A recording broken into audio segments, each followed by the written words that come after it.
Welcome back. Video ആദ്യമായി കാണുന്നവർ hype കുറേ, ലൈക്ക് ചെയ്യടേ, സബ്സ്ക്രൈബ് ചെയ്യടേ, നിങ്ങൾ എന്ത് വേടേ. അപ്പോൾ അതൊക്കെയാണ് ചെയ്യേണ്ട ആദ്യത്തെ കടമ്പകൾ. അതിനുശേഷം നിങ്ങൾ വീഡിയോ കണ്ടു തുടങ്ങുക. ഇന്നലെ ഞാൻ രേണുവിൻ്റെ ഒരു ഇന്റർവ്യൂ റിയാക്ട് ചെയ്തിട്ടുണ്ടായിരുന്നു. എന്നിട്ട് ഞാൻ അവസാനം ഗതികെട്ട് നിങ്ങളെ കൂടെ ഇരുന്നാണ് അത് കണ്ടിട്ടുണ്ടായിരുന്നു. അവസാനം ഗതികെട്ട് ഞാൻ ഇട്ടിട്ട് പോയി. ഓക്കെ, നിർത്തി, അത് പുല്ലെന്ന് പറഞ്ഞ് ഇട്ടിട്ട് പോയി. എന്നിട്ട് ഇന്ന് രാവിലെ ഒരു 7 മണി 8 മണി ആ റേഞ്ചിൽ ഞാൻ എന്ത് ചെയ്തു, ബാക്കി ഇരുന്ന് കണ്ടപ്പോൾ എൻ്റെ പൊന്നു രേണു, നിന്നോട് എങ്ങനെ എനിക്ക് ദേഷ്യം വരുന്നു. ആ സെറ്റപ്പിലായി. കാരണം എന്തിനാ രേണു നീ കിച്ചുവിനെ വലിച്ചിടുന്നതെന്ന് ഞാൻ വീണ്ടും ഇരുന്ന് ആലോചിക്കുകയാണ്. ഇനി ഇതിൻ്റെ പാർട്ട് 2 വരും. ഓക്കെ, പാർട്ട് 2 വരുമ്പോൾ അതിൽ എന്തൊക്കെ അപരാധം വിളിച്ച് പറഞ്ഞിട്ടുണ്ടെന്ന് അവർക്ക് എന്നെ അറിഞ്ഞുകൂടായിരിക്കും, ദൈവത്തിനറിയാം. എന്തായാലും ഞാൻ കുറച്ചൊന്ന് കൊടുക്കാം. രേണു വളരെ മോശമാണ്, ചീപ്പാ. Quality is very very very cheap. എനിക്ക് മനസ്സിലായി എന്താണ് ഉദ്ദേശമെന്ന്. കാരണം ഇനി ബിഗ് ബോസ് ഒക്കെ വരെയാണ്. അപ്പോൾ ആൾക്കാരെല്ലാം കോൺട്രവേഴ്സി അങ്ങോട്ടങ്ങ് പോകും. ആ സമയത്ത് എന്താ ഏതാ എവിടെന്ന ഒരു പട്ടി പോലും രേണുവിന് തിരികെ നോക്കൂല. അങ്ങനത്തെ സിറ്റുവേഷൻ വരുന്നത് കൊണ്ടാണ് യഥാർത്ഥ നായകന്മാർ ഉടലെടുക്കുന്നു എന്ന് പറയുന്നത് പോലെയാണ് രേണു ഇപ്പോൾ ഈ പരിപാടി കാണിച്ചിട്ടുള്ളത്. ഓക്കെ, ഒരു അസുഖത്തിൻ്റെ സ്റ്റേജിലിരിക്കുകയാണ്. അതിൻ്റെതായ ഒരു ഇതും കാണിക്കുന്നില്ല എന്നത് മറ്റൊരു വാസ്തവമാണ്. ഒന്ന് അടങ്ങി ഒതുങ്ങി ഇരുന്ന് കഴിഞ്ഞാൽ, മീൻസ് നീ പൂട്ടിക്കെട്ടി വീട്ടിലിരിക്കണമെന്നല്ല, ഇന്റർവ്യൂ കൊടുത്ത് മറ്റുള്ളവരെ കുറ്റം പറഞ്ഞുകൊണ്ട് നടക്കാതെ ഇരിക്കുന്നതായിരിക്കും നിനക്ക് ബെറ്റർ. കിച്ചു അവൻ ലൈഫിൽ അച്ചീവ് ചെയ്ത് അവൻ്റെ ലെവൽ ഓരോന്നായിട്ട് അവൻ ഇങ്ങനെ കയറി വരുന്നത് കാണുമ്പോൾ ഓഫ്കോഴ്സ് രേണുവിന് കുരു പൊട്ടുന്നുണ്ട്. അതിന് രേണുവിൻ്റെതായ റീസൺ ഉണ്ട്, ഓഹഞ്ഞ റീസൺ. ഓക്കെ, അതും എനിക്കറിയാം.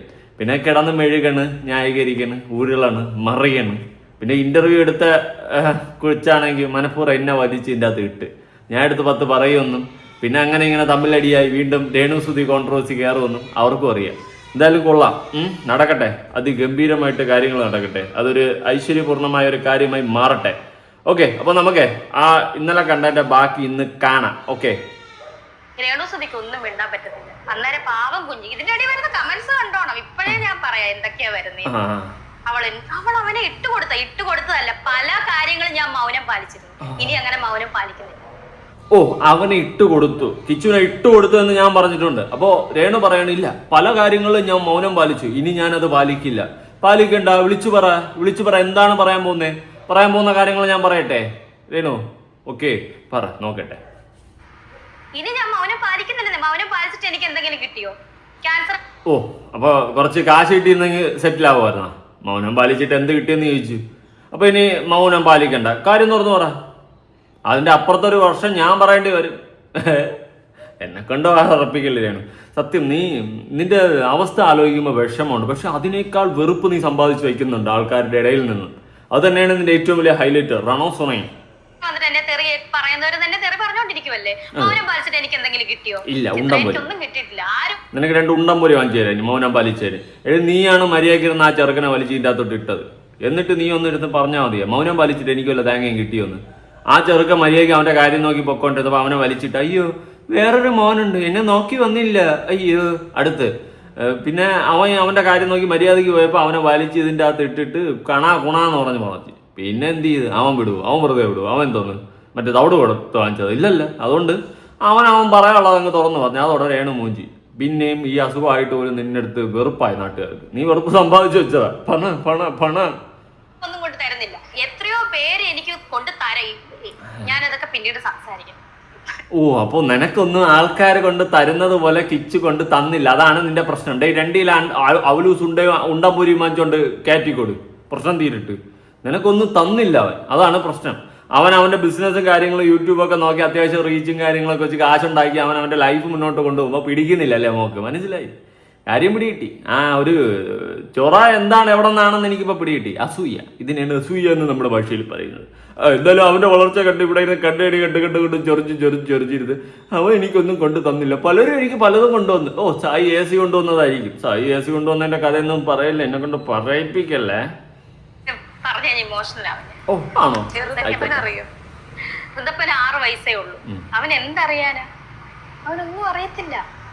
അതെ, അവനിപ്പോ ഒന്നും അറിയത്തില്ല. കുറച്ചുകൂടി വളരുമ്പോൾ അവൻ ഇതെല്ലാം അറിയും. അന്ന് നിന്നെ മടൽ വെട്ടി അടിക്കാൻ നീ തന്നെ നോക്കിക്കോ. ഞാൻ പലപ്പോഴും പറഞ്ഞിട്ടുണ്ട്, ഈ കോൺട്രവേഴ്സികളൊക്കെ തുടങ്ങിയ സമയത്ത് കിച്ചുവൊക്കെ ഇതിൽ ഇടപെടുന്നതിന് മുന്നേ, നാളെ നിന്റെ മക്കളെന്ന് പറഞ്ഞ് നീ കൂടെ കൊണ്ട് നടക്കുന്ന ഓരോരുത്തരും വിവരം വയ്ക്കുമ്പോൾ തള്ളിപ്പറയും. കിച്ചുവിന് കുറച്ച് ബോധം വിവരം വെച്ചപ്പോൾ അവൻ നിന്നെ തള്ളിപ്പറഞ്ഞു. ഇനി നാളെ ഈ ഋതപ്പനും നിന്നെ തള്ളിപ്പറയും. പറയേണ്ട ഒരു സിറ്റുവേഷനിൽ നീ ആയിട്ട് കൊണ്ടെത്തിക്കാതെ. ഓക്കെ, എനിക്കതേ പറയാനുള്ളൂ. ഇപ്പം അവൻ 6 വയസ്സ്, അവൻ അവൻ്റെ കാര്യം നോക്കി പോകുന്നുണ്ട്, കൊച്ചു പയ്യൻ. അവൻ വളർന്ന് പക്വതയാകുമ്പോൾ അവൻ ഇതെല്ലാം കാണുകയും തിരിച്ചറിയുകയും ചെയ്യുമ്പോൾ അവൻ തന്നെ നിന്നെ തള്ളിപ്പറയുന്ന സിറ്റുവേഷനിൽ കൊണ്ടെത്തിക്കരുത്. ഓക്കെ, ഇനിയെങ്കിലും അടങ്ങി ഒതുങ്ങി ജീവിക്കടി, നാണോ മാനോ ഉളുപ്പില്ലാണ്ട് വന്നതെന്ന് കണവണാന്ന് പറയണം. പല കാര്യങ്ങളും ഞാൻ ആലോചിച്ചു, ദൈവം ഇന്നലെയും കൂടെ ഞാൻ ഈ കുഞ്ഞിനെ വിളിച്ച്, അല്ലെ ഇവന് ഞാൻ സഹായമല്ല, എന്റെ കടമ്പ ഞാൻ ചെയ്തതല്ലേ, എന്നിട്ട് ഇവൻ എന്താ ഇങ്ങനെ ഇത്രയും നിന്റെ കടമ്പ നീ എന്താ ലോറി എടുത്തു കൊടുത്ത? ഇല്ലല്ലോ, മിണ്ടായി ചുമ്മാ കടമ്പ ചെയ്തെന്നു. അറിയത്തില്ലേ ഈ സ്ത്രീയുമായിട്ട്, ഈ സ്ത്രീ എന്നെ ഇങ്ങനെ ദ്രോഹിക്കുന്നതാണ്.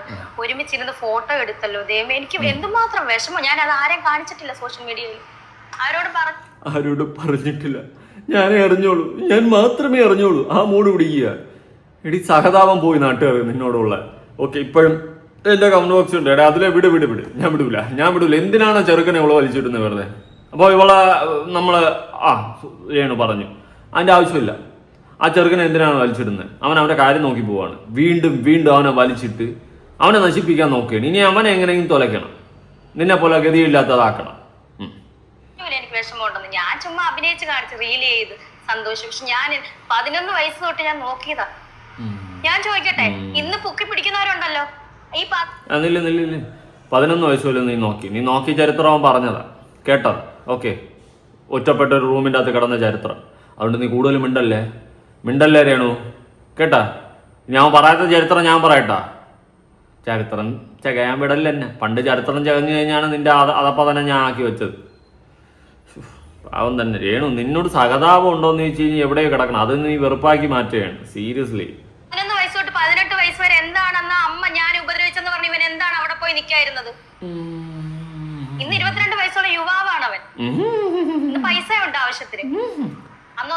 അതാണ് ചൊരുക്ക്. ഇന്ന് അവന് പൈസ ഉണ്ട്, ആവശ്യത്തിന് അധികമൊക്കെ അവൻ്റെ പൈസ ഉള്ളത് കൊണ്ട് രേണുവിന് ചൊരുക്ക്. എനിക്കോ ഒന്നും കൊണ്ട് തന്നില്ലല്ലോ, എന്റെ സായി കൊണ്ട് തന്നല്ലോ എനിക്ക് AC, എനിക്ക് കിച്ചു ഒന്നും കൊണ്ട് തന്നില്ലല്ലോ. ഈ മൂഡ് പിടിക്കുക. ഓക്കെ, സുലാൻ ഞാനും ഉണ്ടായിരുന്നുള്ളൂ. എന്തുവാടേ, ഞാനേ ഉണ്ടായിരുന്നുള്ളൂ, ഞാൻ മാത്രമേ ഉണ്ടായിരുന്നുള്ളൂ. നല്ലതറിയണു. എന്തായാലും നീ പൊളിച്ചിടുക. പിന്നെ കമന്റ് ബോക്സ് ഒന്ന് നോക്കുന്നത് നല്ലതായിരിക്കും രേണു. കാരണം വെറുപ്പാ, നാട്ടുകാർക്ക് നിന്നോട് വെറുപ്പാ. അത് നീ സമ്പാദിച്ചു കൂട്ടിയ വെറുപ്പാ. പൈസ ഉണ്ട് ആവശ്യത്തിന്. അന്നൊന്നും ഇല്ലായിരുന്നപ്പോൾ ഞാനുണ്ടായിരുന്നു, ഞാൻ മാത്രമേ ഉള്ളായിരുന്നു. എന്താണ് മനസ്സിലായി? എനിക്ക് വിഷമമുണ്ട്, ദണ്ണമുണ്ട്. അതുകൊണ്ടാണ് ഞാൻ ഇതൊക്കെ പറയുന്നത്. ഞാൻ പറയത്തില്ലായിരുന്നു ഇന്ന് വരെ. എന്റെ നാക്ക് ഒരു നെഗറ്റീവ് എന്റെ ഭർത്താവിന്റെ വീട്ടുകാരെ പറ്റിയോ എന്റെ വളർത്തു മകനെ പറ്റിയോ ഞാൻ പറഞ്ഞിട്ടില്ല. പക്ഷെ ഇന്ന് എനിക്ക് പറയേണ്ട വന്നു. ഭർത്താവിന്റെ വീട്ടുകാരെ പറ്റിയിട്ടുണ്ടാ? പോരട്ടെ. ഇനി അടുത്ത് അവരുടെ പ്രതികരണം കേൾക്കാം. അതായത് സുധിയുടെ വീട്ടുകാരെ പറ്റിയിട്ടാണ്, സുധിയുടെ അമ്മയൊക്കെ പറ്റിയിട്ടൊക്കെ തന്നെയാണ് ഉദ്ദേശിക്കുന്നത്, ഭർത്താവിന്റെ വീട്ടുകാരെ പറ്റിയിട്ട്. പിന്നെ ബാക്കിയുള്ളവർ, അവിടെ ഉള്ളവർ, കിച്ചുവിനെ അവരൊക്കെയാണ് പറയുന്നത്. എടി, നീ ആ പയ്യനെ തിരിഞ്ഞു നോക്കാതെ നിനക്ക് അസുഖം വരുന്നതിന് മുന്നേ നീ തോന്നി മാസത്തിൽ നടന്നിട്ടുണ്ട്. ഓക്കെ അന്ന് ആ പയ്യനെ ഇടം കൊടുത്തത് ഈ പറയുന്ന സുധിയുടെ വീട്ടുകാരൊക്കെ തന്നെയാണ്. പിന്നെ നീ ഒരു സമയത്ത്, സുധി ഉണ്ടായിരുന്ന സമയത്ത് ഇവനെ നോക്കിയത് എങ്ങനെയാണെന്ന് അവൻ പറഞ്ഞതാ വ്യക്തമായിട്ട്. അതുകൊണ്ട് കൂടുതൽ നടന്ന് വരവാതാ.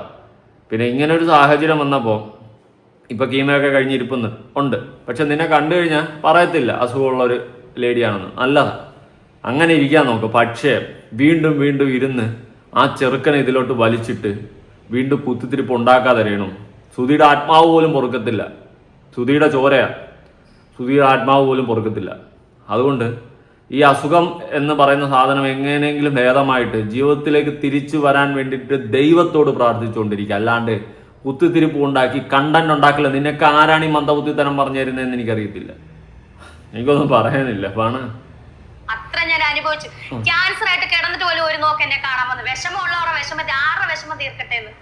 അവൻ എന്തിനു വരണം? അവനെ തിരിഞ്ഞു പോലും നോക്കാത്ത, അവനെ ഒരു കാര്യം നോക്കാതെ, പിന്നെ കുറച്ച് കാശ് കയ്യിൽ വന്നപ്പോൾ നക്കാപ്പിച്ച് അവന് ഇട്ട് കൊടുത്തിട്ട് ഞാൻ എന്താ കിച്ചുവിന് ഇത്ര കൊടുത്തേ ഗൂഗിൾ പേ സ്ക്രീൻഷോട്ടോടൊക്കെ കാണിച്ചുകൊണ്ട് നടക്കുന്നത് നിന്നെയൊക്കെ കാണാൻ എന്തിനു വരണം അവൻ? എന്നിട്ട് അവൻ വരാത്തതിന്റെ പേരിൽ അവനെ കുറ്റം പറഞ്ഞ് വീഡിയോ ഇട്ട്. നിനക്ക് വിവരമില്ല രേണു? ഇങ്ങനെയുള്ള നിന്നെ അവൻ കാണാൻ വരുമോ? ഇനി അവനൊരു വീഡിയോ എടുത്ത് വെച്ച് എക്സ്പ്ലെയിൻ ചെയ്തു. നിന്റെ കടിക്കളുടെ പൊന്നെ ആ സാധനം എടുത്ത് വെച്ച് അവൻ എക്സ്പ്ലെയിൻ ചെയ്തു. ഓക്കെ, ഇത് ഒരു അമ്മയെന്ന് പറയാൻ അവന് അപമാനം. നാളെ ഋതപ്പൻ ഇതുപോലെ പറയും. ഓക്കെ, ആ ഒരു സമയം അതിക്രമിക്കുന്നു എന്നൊന്നുമില്ല. ഇപ്പം എത്തും, താമസിയാതെ എത്തും. അതുകൊണ്ട് വിവരക്കേട് കാണിക്കില്ല രേണു, ഉള്ള കാര്യം പറയാം. ഇന്ന് വരെ വിളിച്ചു, ഞാൻ ബ്ലോക്ക് ആക്കിയിട്ടേക്കും. എന്തിന് അവൻ എന്തിനു വിളിക്കണം? നീ ബ്ലോക്ക് ആക്കിയിട്ട് അവന് പിന്നെ അയ്യോ കിച്ചു രാവിലെ എണീറ്റത് കറിയണം, അയ്യോ എന്നെ രേണു അമ്മി രേണു എന്നെ ബ്ലോക്ക് ചെയ്തേ എന്താന്നേ ബ്ലോക്ക് ചെയ്തിട്ട്. എന്റെ പൊന്നു രേണു, നീ വെറുപ്പ് സമ്പാദിച്ചു കൂട്ടി ഇതെല്ലാം കൂടി എവിടെ കൊണ്ട് വയ്ക്കാൻ പോകുന്നു? ഈ വെറുപ്പെല്ലാം കൂടി വിറ്റ് പൈസ ആക്കാൻ പോകുന്ന എന്തിനാണ് ഇനി ഇതിന്റെ കമന്റ് വരട്ടെ? എന്നെ വേണ്ടാത്തവരെ എനിക്കും വേണ്ട. അതിന്റെ പേര് നിന്നെ വേണ്ടാത്തവരെ നിനക്ക് വേണ്ട, നിനക്ക് വേണ്ടാത്ത പോലെ മിണ്ടാതിരുന്നപ്പോലെ നീ എന്തിനാ ഇതിന്റെ ഇടയിൽ കുത്തിത്തിരിപ്പ് ഉണ്ടാക്കാൻ പോകുന്നേ? അവനെ നിന്നെ വേണ്ട, നിനക്ക് അവനെ വേണ്ട, പ്രശ്നം തീർന്നില്ലേ? പക്ഷെ നിന്റെ ഉദ്ദേശം അതല്ല, അവനെ എങ്ങനെയെങ്കിലും കരിവാരി തേക്കണം. കാരണം അവന്റെ ലൈഫൊക്കെ അവൻ അടിപൊളിയായിട്ട് ഇപ്പൊ മുന്നോട്ട് കൊണ്ടുപോകുന്നുണ്ട്. അത് കാണുമ്പോൾ ഓഫ് കോഴ്സ് കുരു കിട്ടും. കളക്ടറൊക്കെ വന്നിട്ട് അവന്റെ ഇതൊക്കെ ഉദ്ഘാടനമൊക്കെ ചെയ്ത് അങ്ങനെയൊക്കെ പോയത് കാണുമ്പോൾ ഓഫ് കോഴ്സ് നിനക്ക് കുരു പൊട്ടും ചെയ്യണോ. ആ കുരു പൊട്ടലാണ് ഈ കിടന്ന് പൊട്ടി തെറിക്കുന്നത്, കരിച്ച പൊട്ടി തെറിക്കുന്നത് പോലെ. ഓക്കെ,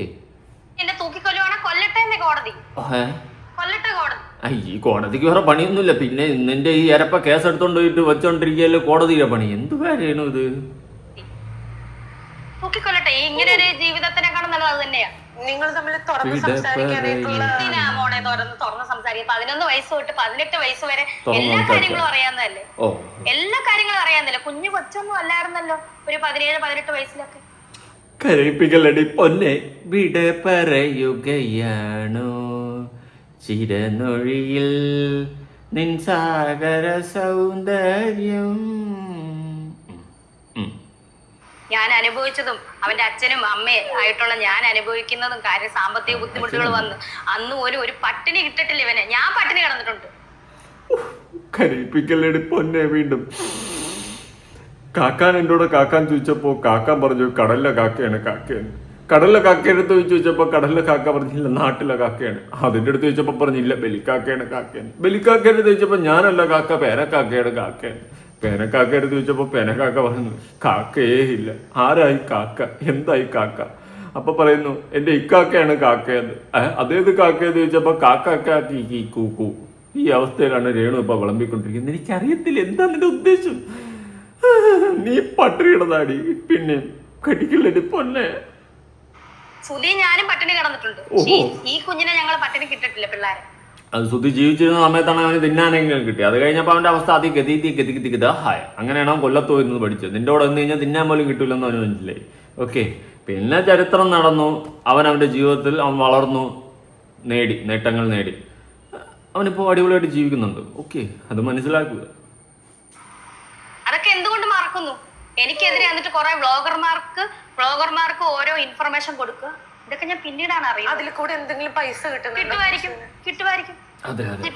പൈസ ഇതിനെതിരെ എന്ത് വന്നാലും ഞാൻ ഓ 5 ഡയലോഗ് രേണു അടിക്കുക, അപ്പൊ പരസ്യം വരും. കടിക്കല്ലേട്ടി പൊന്നെ, അയ്യോ കരയിപ്പിക്കല്ലേട്ടി പൊന്നെ.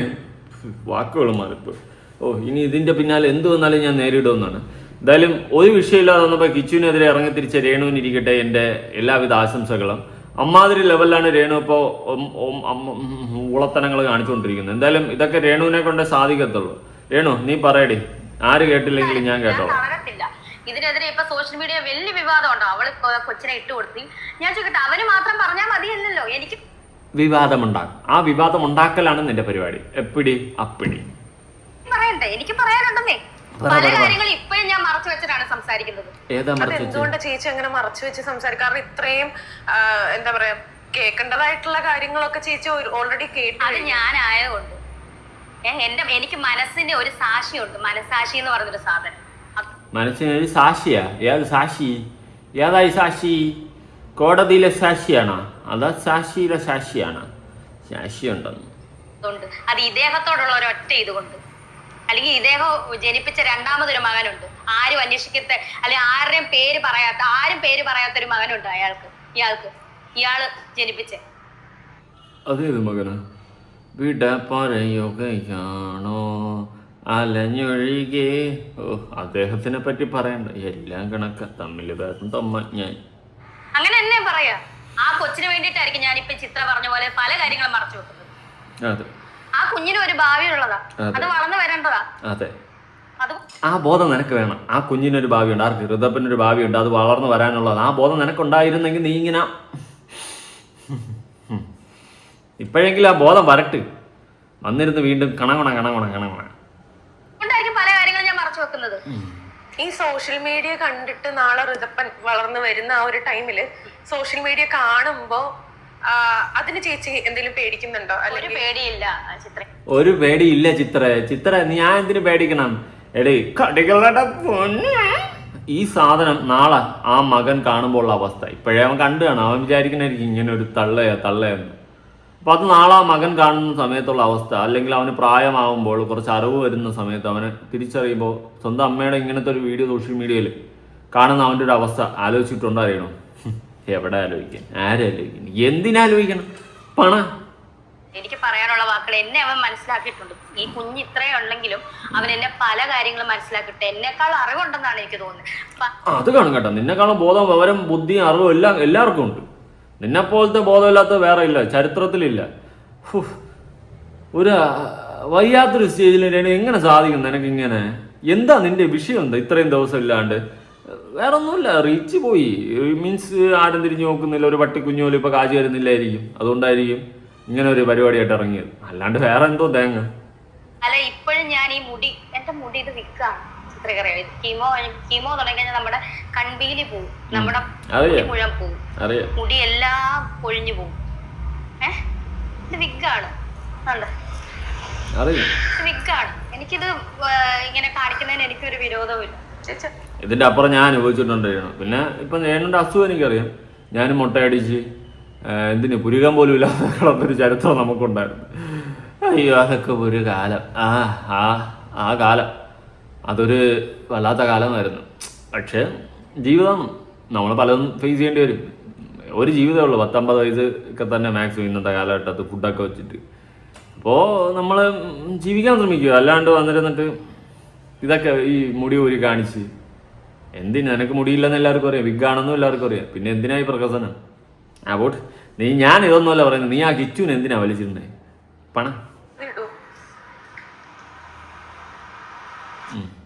വെച്ചാ മുഴച്ചിരിക്കത്തില്ലെന്ന് പറഞ്ഞ് പണ്ടുള്ളവരൊരു ചൊല്ല് പറഞ്ഞിട്ടുണ്ട്. ഞാനേ ഈ കുഞ്ഞിനെ, ഈ 11 വയസ്സുള്ള ഒരു കുഞ്ഞിനെ കൊണ്ടുവന്നപ്പോ ഞാൻ എങ്ങനെയാ നോക്കിയെന്ന് ഈ മനുഷ്യനറിയാം. എന്റെ വീട്ടിൽ തങ്കം ചേട്ടനാണെന്ന് തോന്നുന്നു ചൂണ്ടാൻ പോയത്. ഇല്ല, ഈ മനുഷ്യനറിയാം. ഇങ്ങനെ ചോദിക്കാൻ പറ്റൂലല്ലോ, ഫോട്ടോ ആയില്ലേ?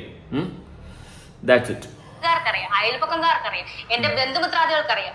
എന്റെ ബന്ധുക്കള് വീട്ടിൽ വന്ന, എന്റെ ഏതെങ്കിലും ബന്ധുക്കൾ വീട്ടിൽ വന്ന എന്റെ എന്തെങ്കിലും ഫുഡ് ഐറ്റം വല്ലതും കൊണ്ടുവന്ന എന്റെ അമ്മ പറയും, അവന്റെ കൊടുക്ക, അവനൊരു ഇത് വരരുത്, വിഷമം വരരുത്. അങ്ങനെയാണ് ഞങ്ങൾ അവനെ, ഞങ്ങളുടെ ബന്ധുക്കളുടെ മുന്നിൽ പോലും അവനെ ഞങ്ങൾ കൊണ്ടു നടന്നത്. അറിയോ? അതൊക്കെ മറന്നവൻ പ്രകസനം കാണിക്കും, നാട്ടുകാരുടെ മുന്നിൽ കാണിക്കും പ്രകസനം, സ്നേഹപ്രകടനം കാണിക്കും. ഓൺലൈൻ മീഡിയാസ് നിൽക്കുന്ന സമയത്ത് എടാ മോനെ എവിടെടാ നീ, കുട്ടോ പൈസ എന്തെങ്കിലും വേണോടാ, ഈ സെറ്റപ്പിൽ നീ പ്രകസനം കാണിക്കും. അതെനിക്കറിയാം. പക്ഷെ വീട്ടിൽ അവൻ അനുഭവിച്ചിട്ടുള്ളത് എന്താണെന്നും രേണു അറിയാം. ഓക്കെ, പിന്നെ പറയിപ്പിക്കാതിരുന്ന എല്ലാവർക്കും കൊള്ളാം. അവൻ തെറ്റ് ചെയ്തിട്ടുണ്ട്, അവൻ തന്നെ ഓപ്പണായിട്ട് അത് സമ്മതിച്ച് അവൻ തുറന്ന് പറഞ്ഞിട്ടുണ്ട്. അവനെ ജീവിക്കാൻ വിടറേ. നിന്റെ ജീവിതവും ഇങ്ങനെയായി, അവനെങ്കിലും ജീവിക്കാൻ വിടും. അവൻ ജീവിക്കട്ടെ. നിനക്ക് എന്ത് ഇത്ര കണ്ണുകടി എന്തോന്ന്? അവൻ നോക്കാൻ വന്നില്ല കുറ്റം, അവൻ നിനക്ക് കാശൊന്നും കൊണ്ട് തന്നില്ല കുറ്റം. നിനക്ക് വേറെ ഒരു പണിയില്ലേ? മറന്നാണ് ഇപ്പൊ പെരുമാറുന്നത്.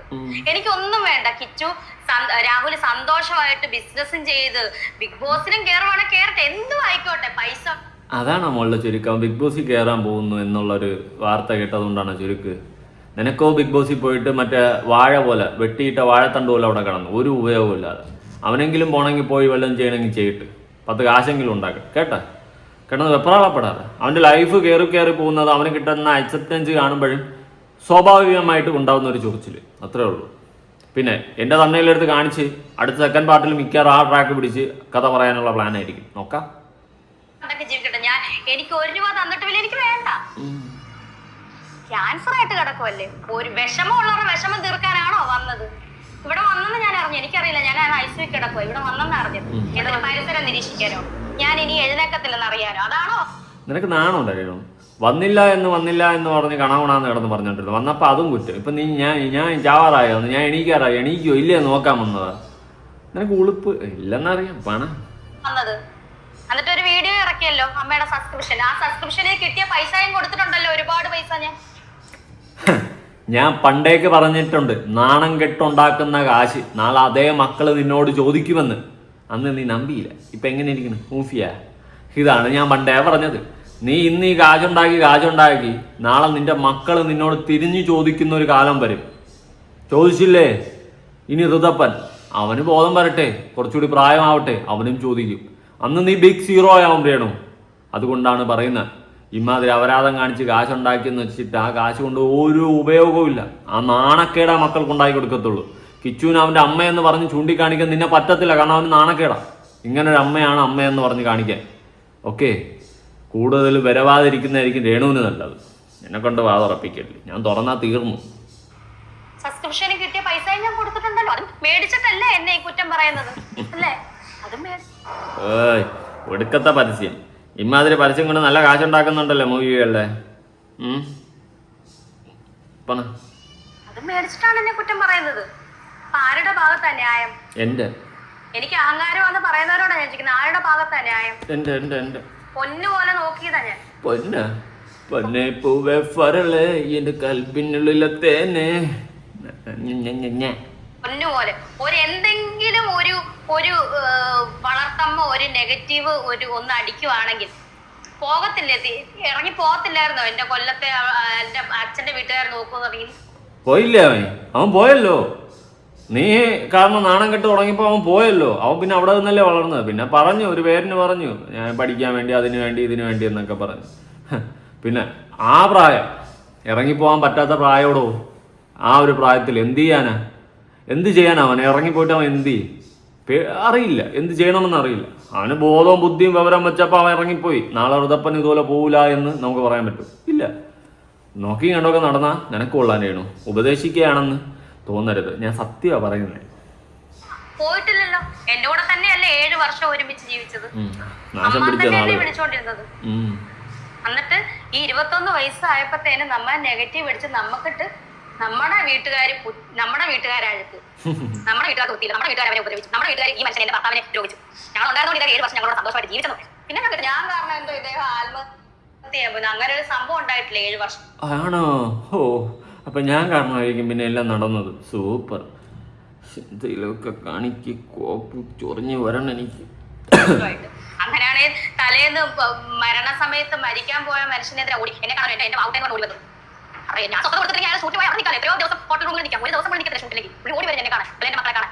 ഞാൻ സമാധാനം കൊടുക്കാത്തൊരു ഭർത്താവാണെങ്കിൽ പണ്ടേക്ക് ഞാൻ ഉപേക്ഷിച്ച് പോകത്തില്ലായിരുന്നു. ഞാൻ അറിഞ്ഞാ ഞാൻ കാരണം ഇത് ആത്മഹത്യ ശ്രമിച്ചു, ഇങ്ങനെ സംഭവം ഉണ്ടായിട്ടില്ല.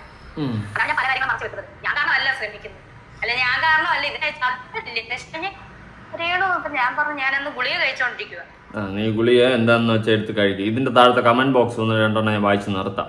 സത്യം പറയുന്ന വ്ളോഗേഴ്സുമാരെല്ലാം കുറ്റക്കാരല്ലേ? നീ ഇനി ഇവിടെ എന്നെ പറയാതിരിക്കും. നീ കിച്ചുവിനെ വേദനിപ്പിച്ചില്ലെങ്കിൽ ആ കൊച്ചു എങ്ങനെ ആകുമോ? അതിനെ ആയിരുന്നേ നിന്റെ മോൻ അമ്മയുടെ എന്താ വായിക്കാനും പറ്റില്ല. രേണു എല്ലാം സഹിക്കുക, നല്ലത് വരും. അസുഖം മാറാൻ പ്രാർത്ഥിക്കുക, അല്ലാതെ പോയിരുന്ന് കൊണയടിക്കല്ലേ. ഡി മോളെ, നിന്നെക്കുറിച്ച് നല്ലത് വല്ലതും സുധിയുടെ വീട്ടുകാർ പറയണമെങ്കിൽ നീ എന്തെങ്കിലും ഒരു നല്ല കാര്യം ചെയ്യണ്ടേ മോളെ? നീ തോന്നിയ പോലെ അഴിഞ്ഞാടി നടന്ന് നിന്നെ വൃത്തികേടിന് കൂട്ടു നിൽക്കണം എന്ന് പറഞ്ഞാൽ അത് നടക്കുന്ന കാര്യമല്ല. വീണിടം കൊണ്ട് മെഴുകി നന്മമാരം ആകരുത് രേണു തങ്കപ്പ. നീ ഒരു സമയം എല്ലാം മറന്ന് ജീവിച്ചു, പക്ഷെ നീ അറിഞ്ഞില്ല എല്ലാം കാണുന്നൊരു ദൈവം അവിടെ ഉണ്ടെന്ന്. പലപ്പോഴും നീ എല്ലാം മറന്ന് ജീവിച്ചു. അതിനുള്ള സുധിയുടെ രൂപത്തിൽ ആ സർവേശ്വരൻ തന്നത്. എന്തിനാ നാട്ടുകാരുടെ പ്രാക്ക്? ക്യാൻസർ വന്നിട്ട് പോലും ഇവൾക്കിടെ അഹങ്കാരം കുറഞ്ഞിട്ടില്ല. നിന്റെ അഹങ്കാരം തീരില്ല കേട്ടോടി. പൈസ അങ്ങോട്ട് കൊടുത്ത് മീഡിയനെ വിളിച്ചോണ്ട് വരും. എഴുതി കൊടുത്ത ചോദ്യങ്ങൾ അവർ ചോദിക്കും. അതിൽ കിച്ചുവിനെ എത്രത്തോളം അപമാനിക്കുക അത്രത്തോളം ചെയ്യും. എന്നിട്ട് അവൻ എന്തെങ്കിലും തിരിച്ചു പറഞ്ഞാൽ അവൻ കൊള്ളാത്തരവൻ, കഞ്ചാവ്, കല്ലുഴിയാൻ, പെണ്ണുഴിയാൻ, 11 വയസ്സിൽ അവനെ കയ്യിൽ കിട്ടിയപ്പോൾ ഈ ശീലങ്ങളൊന്നും അവൻ ഇല്ലായിരുന്നല്ലോ. നിങ്ങൾ നോക്കാത്തതിൻ്റെ കുഴപ്പം. എന്നിട്ട് വലിയ സിമ്പതിയും കൊണ്ട് ഇറങ്ങിയിരിക്കുകയെന്ന്. പൈസ കുറഞ്ഞു, അതുകൊണ്ട് ഒരു ഇൻ്റർവ്യൂവും കൊണ്ട് വന്നേക്കുന്നു. പെറ്റമ്മയ്ക്ക് തുല്യം പെറ്റമ്മ മാത്രം, അത് അങ്ങനെ തന്നെയാണ് എന്ന് രേണു തെളിയിച്ചു കൊണ്ടിരിക്കുന്നു. ഓക്കെ, ആങ്കർ റിലേഷൻ ഉൾപ്പുണ്ട? ഇല്ല. അങ്ങനെ നീണ്ടു നിവർന്ന കമന്റ് ബോക്സ് ആണ് കാണാൻ സാധിക്കുന്നത്. രേണുസുതി എന്ന് പറയുന്ന ഉളുപ്പില്ലായ്മയുടെ ഒരു കൊടിമരമാണ് രേണു. ഓക്കെ, ഇനിയിപ്പോൾ അടുത്ത പാർട്ട് 2 വരും. ഞാൻ എന്തായാലും റിയാക്ട് ചെയ്യും, കാരണം എനിക്ക് വേറെ കണ്ടന്റ് ഇല്ലായിരിക്കുകയാണ്. അപ്പോഴാണ് രേണു ഇങ്ങനെ കൊണ്ട് തല വെച്ചതെന്ന്. പിന്നെ നമുക്കൊരു സമയം പോക്കായി, എൻ്റർടൈൻമെൻറ്റായി, നമുക്ക് ആഘോഷിക്കാന്നേ, നമുക്കിന്ന് ഇവിടെ തന്നെ കൂടാന്നേ, അല്ലാണ്ട് ഞാനെന്ത് പറയാനാ. എന്തായാലും രേണു, നീ ഇത്ര അതപ്പതിച്ച് പോകുന്നത് കാണുമ്പോൾ എനിക്ക് വെറും പുച്ഛമാണ് നിന്നോട് തോന്നുന്നത് കേട്ടോ. ഇങ്ങനെ മനുഷ്യന്മാരെ അതപ്പതിക്കരുത്. അതപ്പതനത്തിനും ഒരു അതപ്പതനമായി മാറിയ രേണുവിന് എല്ലാവിധ ആശംസകളും. ഓക്കെ, കിച്ചുവിനെ പറഞ്ഞുകൊണ്ട് നീ ഉണ്ടാക്കാൻ നോക്കുന്ന ഇമാതിരി കോണത്തിലെ റീച്ച് വെറും പുച്ഛമാണ് എനിക്ക് തോന്നുന്നത്. സഹതാപമൊന്നും തോന്നുന്നില്ല. കാരണം നിനക്ക് അസുഖം മാറട്ടെ എന്ന് തന്നെയാണ് എൻ്റെ എന്നത്തെയും പ്രാർത്ഥന. പക്ഷേ നീ കാണിക്കുന്ന തോന്നിവാസങ്ങൾ കാണുമ്പോൾ വെറും പുച്ഛമാണ് എനിക്ക് തോന്നുന്നത്. വെറും പുച്ഛം. അതിനപ്പുറം എനിക്ക് ഒന്നും പറയാനില്ല രേണു. സഹതാപമൊന്നുമില്ല. സഹതാപം, നിനക്ക് അസുഖം എത്രയും പെട്ടെന്ന് ഭേദമാവട്ടെ. പക്ഷെ നിന്റെ ഈ കുന്തളിപ്പം, ഈ ഒരു വൃത്തികെട്ട ഒരു മെന്റാലിറ്റി മാറ്റി വെച്ചില്ലെങ്കിൽ ജീവിതത്തിൽ നീ ഒരുപാട് കരയേണ്ടി വരും, ദുഃഖിക്കേണ്ടി വരും രേണു. ഇങ്ങനെ ഒരു സിറ്റുവേഷനിൽ ഇരിക്കുമ്പോഴും ഇങ്ങനെ ആ പയ്യനെ തകർക്കാൻ, അവന്റെ വളർച്ച കണ്ട് അസൂയപ്പെട്ട് ഉള്ളിൽ നിന്നൊരു വിഷം പുറപ്പെടുവിപ്പിച്ചുകൊണ്ട് ഇങ്ങനെ കാണിക്കുന്ന ഈ ഒരു വൃത്തികെട്ട മെന്റാലിറ്റി ഉടനെ മാറ്റിക്കോ. കൂടുതലൊന്നും പറയാനില്ല. Happy Sunday. പുതിയൊരു വീഡിയോ ആയിട്ടാണ്. ബൈ.